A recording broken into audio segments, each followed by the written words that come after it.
Assalamualaikum warahmatullahi wabarakatuh. Alhamdulillah teman-teman, izinkan saya perkenalkan diri. Nama saya Mia Iklimah dari SPS PAUD Al Munawaroh Cakung Timur.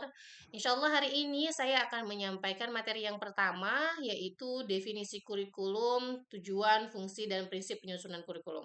Apa sih itu kurikulum? Untuk apa sih kurikulum gitu ya? Dan bagaimana cara kita menyusun kurikulum? Insya Allah akan dibahas di materi yang pertama dan juga akan dilanjutkan di materi-materi yang selanjutnya. Oke, next.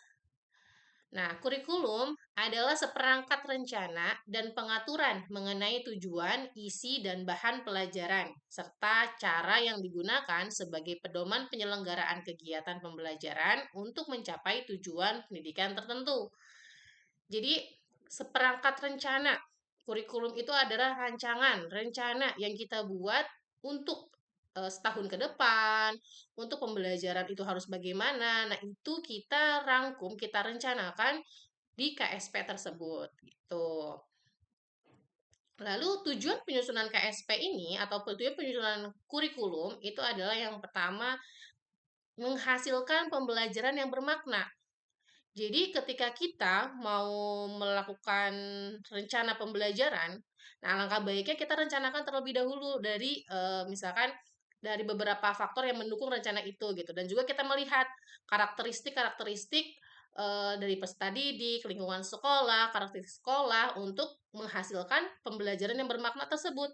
Jadi pembelajaran kepada anak-anak PAUD sekalipun itu tidak bisa main-main istilahnya begitu ya, tidak bisa asal-asalan gitu ya. Kita harus tetap membuat pembelajaran yang menyenangkan buat anak gitu. Nah, KSP ini juga mendorong pengembangan kompetensi dan juga mengintegrasikan nilai dan etika. Di sini tersusun semua dalam KSP tersebut dan juga menyediakan dasar dan pengetahuan yang kuat. Jadi, informasi-informasi mengenai lembaga satuan pendidikan itu semua yang terangkum semua dalam KSP. Jadi kalau ditanya identitasnya apa? Ya, buka KSP. Kalau ditanya pembelajarannya seperti apa? Buka KSP. Kalau ditanya lagi selama 1 tahun itu programnya apa ya? Kita buka KSP. Nah itulah eh, tujuan dari pembuatan KSP. Intinya sebagai bahan informasi mengenai keseluruhan yang ada di lembaga tersebut. Begitu. Jadi, KSP ini amat sangat penting untuk kita miliki gitu ya. KSP ini juga sebagai bagian dari jati dirinya, identitasnya sebuah lembaga itu seperti apa bisa dilihat dari KSP-nya. Apakah sulit untuk membuat KSP? Ya, ada beberapa tahapan-tahapan yang insya Allah juga akan kita bahas hari ini di materi-materi selanjutnya. Nah, fungsi penyusunan KSP ini yaitu sebagai dokumen hidup yang membantu satuan pendidikan untuk menyelenggarakan pendidikan yang berkualitas. Ini juga dapat membantu kepala satuan pendidikan melakukan diversifikasi kurikulum berdasarkan hasil identifikasi potensi dan karakteristik daerah satuan pendidikan dan peserta didik. Jadi memang kurikulum ini, KSP ini berfungsi sebagai bahan ibaratnya tertuangnya hasil analisa pendidik dan tenaga pendidik, hasil analisa peserta didik, lingkungan, sosial budayanya. Nah, semua terangkum pada KSP ini. Dan ketika analisa itu sudah terangkum dalam KSP, maka karakteristiknya itu akan menjadi bahan di mana kita merencanakan pembelajaran tersebut.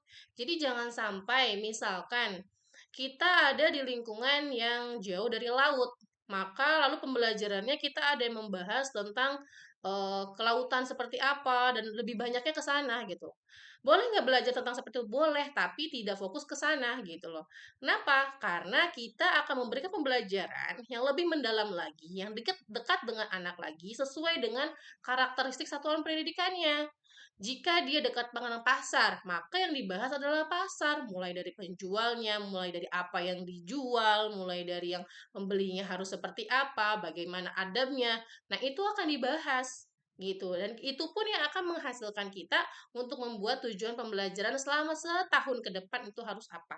begitu. Nah, itu semua harusnya terangkum dalam KSP, gitu. Jadi, KSP ini penting untuk kita buat setiap tahunnya. Kenapa harus setiap tahun? Karena karakteristik pendidikannya, karakteristik peserta didiknya pasti ada perubahan, ya. Meskipun KSP yang sebelumnya mungkin tidak akan berubah secara drastis, tapi memang ada perubahan di peserta didiknya dan di rapor pendidikannya gitu ya. Selanjutnya, prinsip penyusunan kurikulum. Nah, pada saat kita menyusun kurikulum, kita harus berpusat pada murid, harus berpusat pada anak, esensial, kontekstual, nyata, akuntabel, dan melibatkan berbagai pemangku kepentingan. Nah, jadi siapa sih yang harusnya membuat kurikulum? Yang membuat kurikulum adalah kolaborasi dari beberapa pihak yang berkepentingan, yaitu kepala sekolah, guru, dan juga kedinasan. Misalkan kita butuh bantuan penilik gitu kan ya, untuk mengetahui dasar hukumnya apa dalam membuat KSP, aturan-aturannya apa dalam membuat KSP gitu. Karena itu ada tertuang dalam peraturan pemerintahnya dan teman-teman semua bisa akses nanti ya untuk peraturan-peraturan dalam penyusunan kurikulum. Nah, itu dia definisi fungsi, tujuan, dan prinsip penyusunan kurikulum. Semoga bermanfaat. Dari saya cukup dan akan dilanjutkan lagi di materi kedua yang lebih mendalam lagi mengenai KSP itu harus seperti apa. Bagaimana kita membuat KSP. Terima kasih dari saya. Nanti pertanyaan-pertanyaan bisa disampaikan di akhir sesi, dicatat dulu saja baru nanti disampaikan. Wassalamualaikum warahmatullahi wabarakatuh.